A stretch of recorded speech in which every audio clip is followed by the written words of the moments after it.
What's going on, everybody? It's your man Tio here with this week's episode of Dear Monday.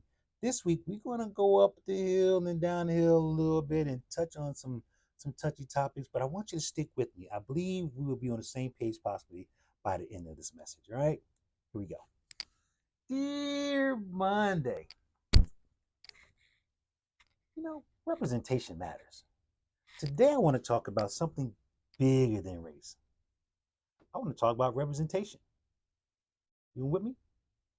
When a young person walks into a company and never sees anyone who looks like them leading a team, running an department, sitting in an executive office, it sends a very clear message whether anyone intended that or not.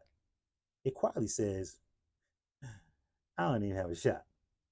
Representation isn't about lowering standards. Where the hell they got that from? It's not about giving anyone something they didn't earn. Another thing. That's called nepotism, rooted from the Italian word nephew. Now, if you play for the Lakers and your dad, you know what I mean. It's about making sure everyone believes they have a fair opportunity to earn a good living in this country. Today, Black Americans continue to experience unemployment rates well above the national average. That doesn't mean every individual has the same experience, but it reminds us that access to opportunity is still uneven among many places. Now, let me be clear. This isn't just an African American issue. We are Americans. Every community deserves to see leaders who reflect the people they serve.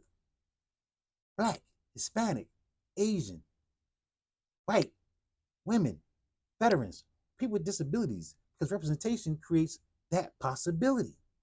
I remember growing up and seeing not just athletes, teachers, entertainers, principals, lawyers, business professionals, and musicians that looked like me, that gave me something that to aspire to be, to shoot for.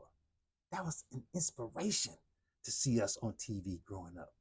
But imagine if every young man or woman also saw CEOs, hospital presidents, judges, engineers, school superintendents, and Fortune 500 executives who looked just like them, dressed just like them, hair or no hair, just like them. That changes what people believe is possible. Companies are going to benefit from that too. Different life experiences bring different ideas, different backgrounds, different perspectives solve different problems. And better ideas often create what? Better businesses.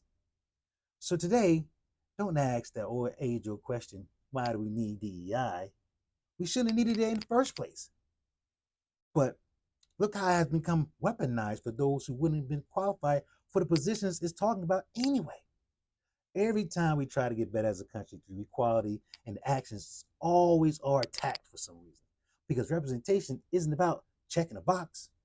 It's about opening a door, not necessarily for your homeboy, but for the next qualified person. And when one person walks through the door, they often hold it open for the next generation. You know, like at Wawa. Philippians 2:4 says, let each of you look not only to his own interests, but also to the interests of others. This is your man T.O. It only takes one word to change all of this. Higher. Take care, everybody.